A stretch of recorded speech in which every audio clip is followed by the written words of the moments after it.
Yesu nashimwe cyane. Haleluya. Humura we urushe uremerewe birarangiye. Haleluya. Wowe urushe wowe uremerewe izere ko birangiye. Nagira mbwira umuntu yababona ibintu byiwe iwe byose byorosha kandi biryosha. Ikintu cyose ushatse kiza kiriruka, ugasanga ahantu hose uvugwa neza, umuntu wese akubonye arakuryohererwa, sibyo? Ibyo bijajara ko hari icamwa kirekire ufise muri wowe, tuwo kubihamya. Umenye ko umuntu wese aronka ikintu kimugoye, karonka ikintu abanje kugikorera, yafise icamwa kinini muri we. Tuwo kubihamya ko ndabivuga kuko ndabizi. Ikindi ngomba gutera intege ku bantu, abajene b'abakobwa, niwabona ibyawe byose biriko birateba, ukabona ibyawe byose biriko biterwa amabuye hirya no hino, uri kuvugwa nabi, menya ko uri icamwa kiryoshe. Kubera iyo uryoshe ufise muri wewe imbizi nziza muri kazoza izogirira abandi akamaro, ntibizoroha. Iyi nzira twahisemo ya Kristo ntizokorohera, ariko ndaguteye intege wa mukobwa we, hagarara ushira amanga. Yesu muri kumwe. Ntukangwe n'uruvugo, ntukangwe n'ibihuhuta hirya no hino. Oya, tekereza,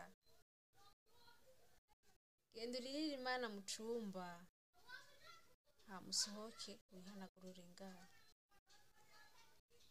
Uzogutuka mwihoze ntumwishure, ubwire ati Kristo wowe wambambiwe ku musaraba i Gologota, wumvise ibyo bariko baravuga, wumvise ibyo bariko barantuka, ngo ngwanirire. Ndamwizeye, igihe kigeze azoza. Hari n'igihe uvuga ntazi, oho akaguma yihoreye, kugira arabe umutima wawe yaguhaye kuri uri intare kazi, arabe ico yagushizemwo yuko ugikoresha. Nagomba kubwira ngo niba waba ufise umuhamagaro wo gukorera Imana, ntuzoroherwa muri uru rugendo, uzohura na byinshi biguca intege, ariko humura. Dufise abamarayika batugwanirira hirya no hino, dufise abamarayika baza kutuvugira hirya no hino, igihe kigeze bikaja ku murongo. Rero iyo ufise icamwa muri wewe, nivyo ndiko ndavuga, uzoterwa amabuye n'abantu benshi, abo utoziga, mbere abo utoziga, ku buryo niyo uvyumvise wumva nyene uvuga ati yoho nanaka yaramvuze ibi, nanaka, kumva nyene wavuze uti Mana baharire, kuko ntibazi ico bakora. Iyo ivoka rihiye riryoshe riri kw'ibarabara, umuntu wese arenganye aza aritera ibuye kugira rikorokere mu biganza vyiwe arifungure, kuko riryoshe.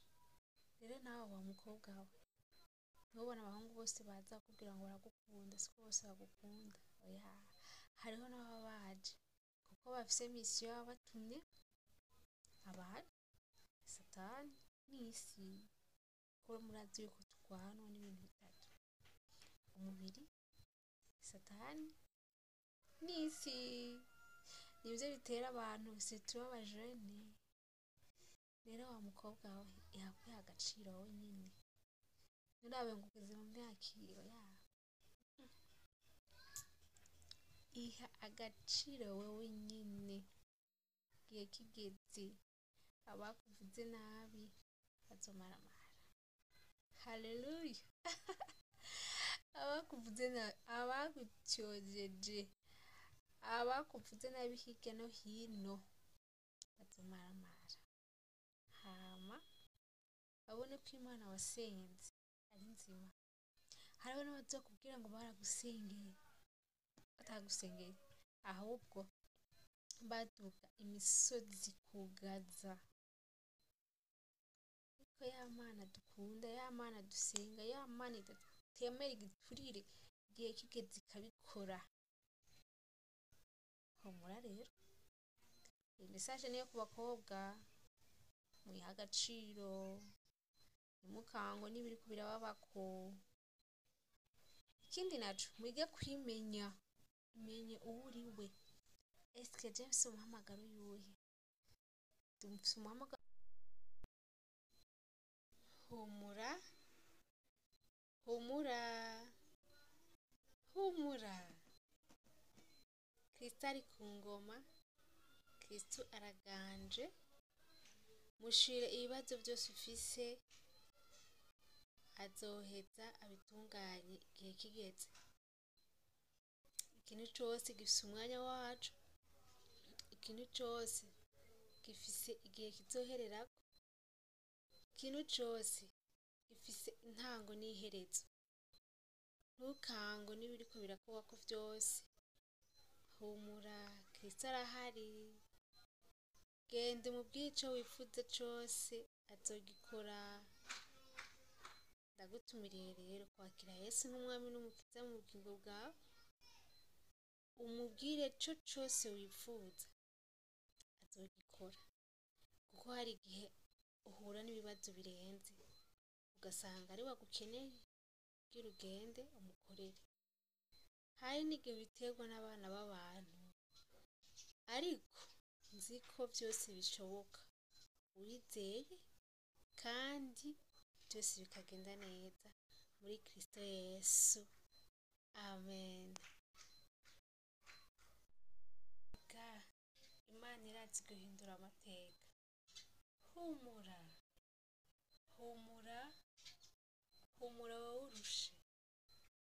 Urihijwe n'abantu, urihijwe n'ibihe urimo bibi, uruhijwe n'ubukene, uruhijwe n'amadeni. Humura, Yesu arahari. Niwe muvyeyi wa twese, niwe atuma vyose bizogenda neza. Izere Kristo nk'umwami n'umukiza mu bugingo bwawe, umwirukireko. Ugende umubwire ibikubabaje, ugende umubwire ibikuruhije, azoheza vyose abitunganye. Humura. Hari umunsi tuzoririmba indirimbo zo kunesha nk'iza Mose na Miriyamu, baririmba bavuza inyanja. Hari umunsi tuzibagirwa imibabaro twahuye nayo tukiri muri iyi si. Haleluya, haleluya. Yesu nashimwe cane. Muri iki gitondo numvise notera intege umuntu wese yoba ariko araterwa amabuye n'abantu, avugwa nabi hirya no hino. Numva umenga nomutumirira kwihangana, kuko nta kigeragezo na kimwe kitagira iherezo. Ushobora kuvugwa ibintu byinshi utazi, ugasanga na bagenzi bawe, umuryango wawe, inshuti, abuzi n'abo utazi, ugasanga nyene bariko barakwararaza ibintu utazi, kandi mukabana neza, warengana bakakwerekana aho uciye hose, bakakwerekana ngo wamubonye. Ugasanga uri mu bigeragezo wowe nyene utariko uratahura, utariko uramenya iyo biriko birapfa n'iyo biriko biraca. Ariko rero umenye ko igihe cose gifise umwanya wacu. N'umunsi ushobora kwararaza mwene so umuvuga uko atari, umenye yuko bizokugarukako. Aha kw'isi ugiriwe amahirwe, ca kindi wakoze kikakugarukako ukihema, ubutomboye. Kuko imbere y'Imana hariho umucamanza azoza guca urubanza. Rero ntitwiganyire, nturire, ntiwumve yuko umenga uricujije, ko hariho ahantu ushika kumva umenga urihevye bivanye n'uruvugo uriko uravuga, ariko uzi ko mu mutima wawe uri amahoro, ukumva wowe niyo ugiye imbere y'Imana urumva ko uri amahoro, ukumva utuje kandi utekanye, ntuzogende kwisigura cane, oya, fata umwanya wowe nyene n'Imana yawe, ubihereze Imana, ubihe igihe kizogusubiza inyishu. Muntu w'Imana, ubuza ndakubwira ikintu je natahuye muri ino si, nuko guhora bizana intsinzi. Uza urisigura ku muntu wese ubonye, kuko ntuzomenya umukunzi wawe, ntuzomenya n'umwasi wawe, ariko nibakuvuga ivyo bashaka bakabura inyishu, bazotsinda bahore. Nibakuvuga uko bashaka baja bakabona uguma utwenga, uguma usa neza, uguma wambara neza, bazomaramara bahore. Rero Yesu ari ku nganje, muhumure, abo mu rugo vyanse muhumure, abo mu makorasiyo vyanse muhumure, abumva yuko badacitse intege, abumva yuko bacitse intege muhumure, Yesu arahari, araje kubatabara. Shalom.